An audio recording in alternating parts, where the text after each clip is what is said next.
నమస్తే, welcome to 99 TV. వెండి ధర కిలో 2 లక్షలే. ఆలసించిన ఆశాభంగం, త్వరపడండి, రేపు పొద్దున అది 2.5 లక్షలకు కూడా చేరచ్చు.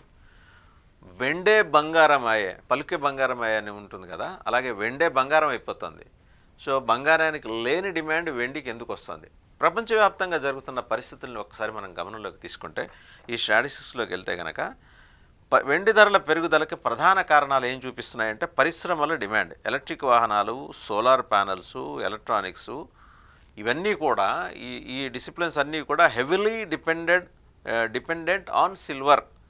ఈ డిమాండ్ 2025లో విపరీతంగా పెరిగింది. సో వెండికి అంత మరి కొరత ఎందుకు ఏర్పడిందంటే సోలార్ ప్యానల్స్లో వాడతారు, ఎలక్ట్రిక్ వెహికల్స్లో వాడతారు, ఎలక్ట్రానిక్స్కి సంబంధించిన వివిధ పరికరాల్లో వెండి వినియోగం ఉంటుంది. దానివల్ల ఈ డిమాండ్ 2025లో విపరీతంగా పెరిగింది. అంటే మనం అదర్ వే అరౌండ్ ఏం అర్థం చేసుకోవాలి, ఇక్కడ ఈవీల డిమాండ్ పెరిగింది, ఎలక్ట్రిక్ వెహికల్స్ డిమాండ్ పెరిగింది instead of petrol and diesel అనమాట. సరఫరా కొరత ఎందుకు ఏర్పడింది దానికి సంబంధించి కూడా ఇంటర్నేషనల్ మార్కెట్ నుంచి అబ్జర్వేషన్స్ ఉన్నాయి. గనులలో వెండి గనుల్లో ఉత్పత్తి తగ్గిపోయింది. రీసైక్లింగ్ పరిమితులు, లిమిటేషన్స్ వల్ల మార్కెట్లో వెండి సరఫరా తక్కువైపోయింది. ఇక పెట్టుబడిదారులు ఎందుకు దీని పట్ల మొగ్గు చూపుతున్నారంటే వెండి కూడా బంగారంలాగే సేఫ్ హెవెన్ అనే భావంతో పెట్టుబడిదారులు వస్తున్నారు. ఇది మారుతున్న ట్రెండ్కి మనం సూచనగా చూడాలి. రూపాయి బలహీనత కూడా అది కూడా ఒక ప్రధాన కారణంగా కనిపిస్తుంది. రూపాయి విలువ తగ్గటం వల్ల అంతర్జాతీయ ధరలు భారత్లో మరింత పెరిగాయి. సో ప్రపోర్షనేట్గా ఇప్పుడు వెండి ధర పెరిగింది, వ్యాపారం చేసుకునేటికి బాగానే ఉంటుంది, ఆల్రెడీ నిల్వ ఉంచుకొని, కొనేవాళ్ళకి కదా కష్టం. సరే, బంగారం వర్సెస్ వెండి 2025లో ఒకసారి మనం పోలిక చూస్తే కనుక ఈ సంవత్సరంలో ధరల పెరుగుదల బంగారం అయితే 74% పెరుగుదల కనిపించింది, వెండిలో 134% పెరుగుదల. It's really astonishing and amazing. ప్రస్తుత ధరలు ఈ నెలలో చూస్తే కనుక బంగారం గ్రాము 13,451 రూపాయలు, అంటే 24 క్యారెట్స్. వెండి కిలో వచ్చి 2,08,100 రూపాయలు, అది కూడా 2 రోజులైంది కిలో 2 లక్షలు దాటి. డిమాండ్ మూలాల్లోకి వచ్చేసరికి బంగారానికి ఆభరణాలు, సెంట్రల్ బ్యాంక్ నిల్వలు, ఇవి డిమాండ్. వెండికి వచ్చేప్పటికి పరిశ్రమల నుంచి వస్తున్న డిమాండ్, ఈవీ వెహికల్స్ వాడకం, సోలార్ ప్యానెల్స్, ఆభరణాలు. సంప్రదాయ ప్రాధాన్యానికి వచ్చేప్పటికీ బంగారాన్ని పెళ్ళిళ్ళ సందర్భంలో బహుమతుల రూపంలో ఇస్తారు, కొంతమంది పెట్టుబడి రూపంలో ఇస్తుంటారు.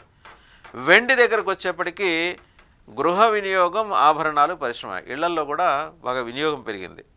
భవిష్యత్ అవకాశాల గురించి మాట్లాడితే ఇది ఒక అనాలిసిస్ అనమాట. ఇంటర్నేషనల్ మార్కెట్ స్పెషలిస్ట్ బంగారాన్ని ఇప్పటికీ స్థిరమైన పెట్టుబడి, సురక్షిత ఆస్తిగా పరిగణిస్తున్నారు. వెండికి వచ్చేప్పటికి it has taken a different tone. పరిశ్రమల విస్తరణతో వెండికి డిమాండ్ కూడా బాగా పెరిగింది అనేది. భవిష్యత్తులో వెండి ఎలా ఉండబోతుందంటే పరిశ్రమల విస్తరణ, గ్రీన్ ఎనర్జీ ప్రాజెక్ట్స్లో కూడా వెండి వినియోగం ఉంటుంది, ఈవీ మార్కెట్స్లో కూడా చాలా ఎక్కువ పెరిగే అవకాశం ఉంది. ఇవన్నీ కూడా వెండి ధరల్ని వచ్చే 5 ఏళ్లలో మరింత పెంచే అవకాశం ఉందని చెప్పేసి మార్కెట్ అనాలిసిస్. బంగారం ఏంటంటే గ్లోబల్ లెవెల్లో అస్థిరత, అంటే ఒక సర్దుబాటు లేని ధోరణి.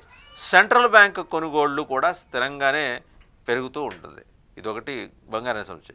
పెట్టుబడిదారులకు సూచనలు ఏంటంటే వెండి గురించి మాట్లాడితే తక్కువ పెట్టుబడితో ఎక్కువ లాభం సాధించే అవకాశం ఉంది, కానీ ధరల్లో ఎక్కువ మార్పులు ఉండే అవకాశం కూడా ఉంది. బంగారం అనేది ఎప్పుడు చెప్పిందే దీర్ఘకాలిక భద్రత, తక్కువ రిస్క్. సరే, బ్యాలెన్సింగ్ ఇన్వెస్ట్మెంట్, సమతుల పెట్టుబడి అంటారు.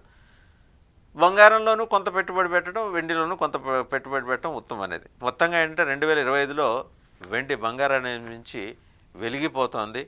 పరిశ్రమల విస్తరణతో వెండి భవిష్యత్తు మరింత ప్రకాశవంతంగా కనిపిస్తోంది. అయితే బంగారం తన సంప్రదాయ స్థిరత్వాన్ని అయితే కొనసాగిస్తుంది. ఏదైతేనేమి సో భారతీయులకు ఆభరణాల పట్ల ఉండే ఒక మోజు లేదా క్రేజు, ఇవన్నీ కనుక మనం చూస్తే వెండి 2 లక్షలకి కిలోకి చేరిందంటే రేపు పొద్దున సంక్రాంతికి, ఉగాది టైంకి 2 లక్షలు చేరొచ్చు అంటారు. సో పరిశ్రమల విస్తరణ, అలాగే గనులకు సంబంధించి కొన్ని పరిమితులు ఉంటాం, ఇవన్నీ కూడా these are all the factors. వెండి ధర ఈరోజుకి ఇలా పెరిగిందంటే, ఈరోజు భారతీయ మహిళలు వెండి వస్తువులు ఇంట్లో ఉంచుకోవాలి, వెండి బిందెలు, వెండి కంచాలు, వెండి గ్లాసులు ఇంట్లో ఉంచుకోవాలి, డిఫరెంట్ డిజైన్స్ తోటి చేయించుకునే దాని మీద మోజు ఎక్కువైంది. సహజం, వెండి ఒకప్పుడు మధ్యతరగతికి అత్యంత దగ్గరి ఫ్రెండ్. ఈ మధ్య మరి వెండి కూడా బంగారంలాగే సూటు బూటు కోటు వేసుకొని అలా పైకి వెళ్తుంటే మధ్యతరగతి గుడ్లు తేలేసే పరిస్థితి వస్తుంది.